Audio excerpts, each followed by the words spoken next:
Hello दोस्तों, तो कैसे हैं आप सभी। हम आपके लिए लेकर आए हैं एक नई जादुई और मज़ेदार हिंदी कहानी। अगर आप हमारे चैनल पर नए हैं तो कृपया हमारे चैनल को सब्सक्राइब करें और बेल आइकन दबाना ना भूलें। तो चलिए कहानी शुरू करते हैं। बहुत समय पहले की बात है। शाहजहांपुर नाम का एक गांव हुआ करता था। उस गांव में कल्लू अपनी पत्नी प्रियंका के साथ रहता था। कल्लू की एक बेटी थी जिसका नाम था रागिनी। रागिनी स्वभाव की बहुत अच्छी लड़की थी।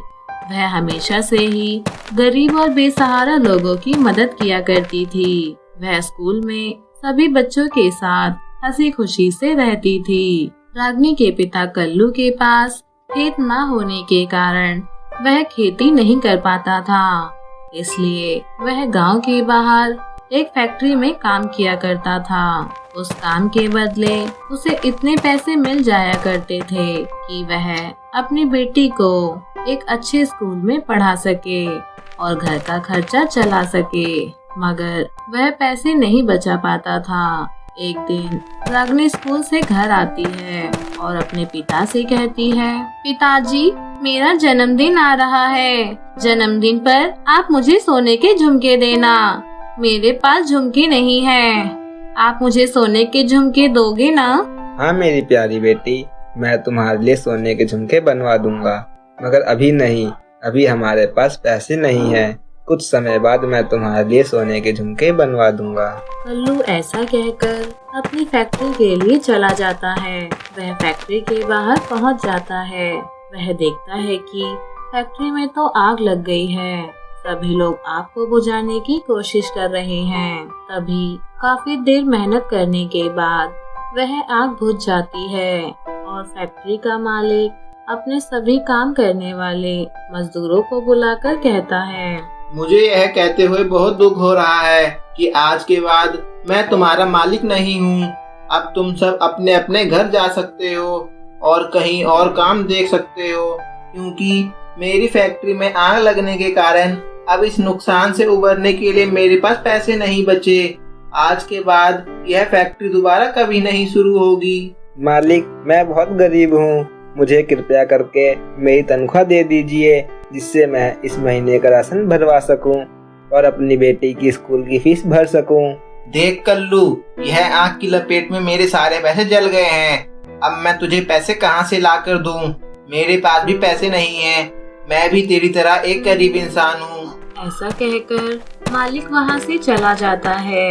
वहाँ पर सभी मजदूर भी अपने अपने घर के लिए जाने लगते हैं। इसी बीच कल्लू भी अपने गांव के लिए चलने लगता है। चलते चलते वह देखता है कि सड़क पर एक बुजुर्ग महिला गिरी हुई है और उसका सामान सड़क पर पड़ा हुआ है। तभी कल्लू उस महिला के पास जाता है और उन्हें उठाकर कहता है, क्या हुआ अम्मा जी, आप यहाँ सड़क पर कैसे गिर गई? आपको कहीं चोट तो नहीं लगी? नहीं बेटा, यह सामान इतना भारी है कि मेरे से उठाया नहीं जा रहा था। फिर भी मैं जबरदस्ती इसे उठाकर अपने घर ले जा रही थी। तभी रास्ते में मुझे ठोकर लग गई और मैं यहाँ पर गिर गई। सामान बहुत भारी है। क्या तुम मेरा यह सामान मेरे घर तक छोड़ सकते हो? हाँ अम्मा जी, क्यों नहीं। चलिए, मैं आपका सामान आपके घर पर छोड़ देता हूँ। कल्लू और वह बुजुर्ग महिला दोनों चलने लगते हैं। कुछ देर बाद कल्लू बुजुर्ग महिला के घर पर सामान छोड़ देता है और वह बुजुर्ग महिला कहती है, बेटा, मेरे पास तुम्हें देने के लिए कुछ नहीं है, मगर यह पोटली ले जाओ। इस पोटली में बैगन के पेड़ के बीज हैं। इस बीज को तुम अपने घर के सामने लगा देना, फिर तुम्हें एक चमत्कार देखने को मिलेगा।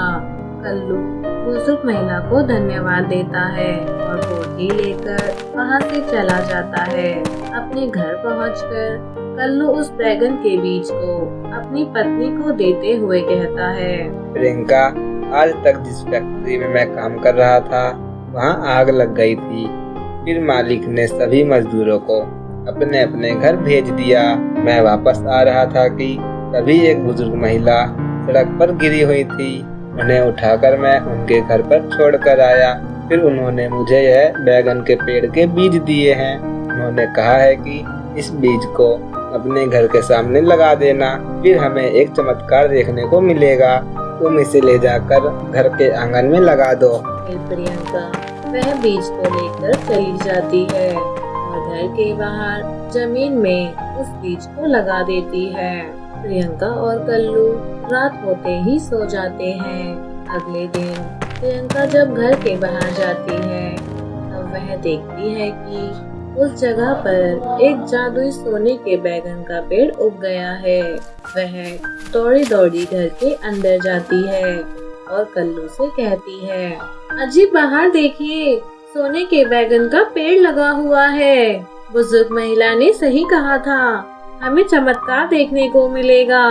और देखिए चमत्कार हो गया, बाहर सोने के बैगन का पेड़ उग गया है। अब हम बहुत अमीर हो गए हैं। फिर कल्लू प्रियंका के साथ बाहर जाता है और देखता है कि सच में सोने के बैगन का पेड़ लगा हुआ है। उस पेड़ पर सोने के बैगन लगे हुए हैं। फिर कल्लू सोने के बैगन तोड़ लेता है और सुनार के पास जाकर बेच देता है। उस बैगन से उसे ढेर सारे पैसे मिलते हैं। वह पैसे लेकर घर आ जाता है। अब वह बहुत अमीर हो गया था। धीरे धीरे यह बात पूरे गांव में पता चल जाती है। जब यह बात गांव के मुखिया को पता चलती है तो मुखिया अपने बलविंदर को बुलाकर कहता है, बलविंदर जा कल्लू को घर से लेकर आ।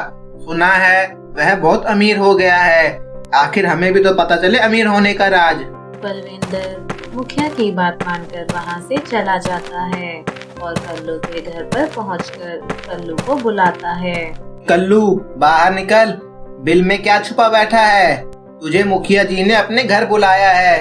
बलविंदर की आवाज सुनकर कल्लू बाहर आता है और बलविंदर से कहता है, जाकर मुखिया जी को भेज। मैं मुखिया जी के पास नहीं जाऊंगा।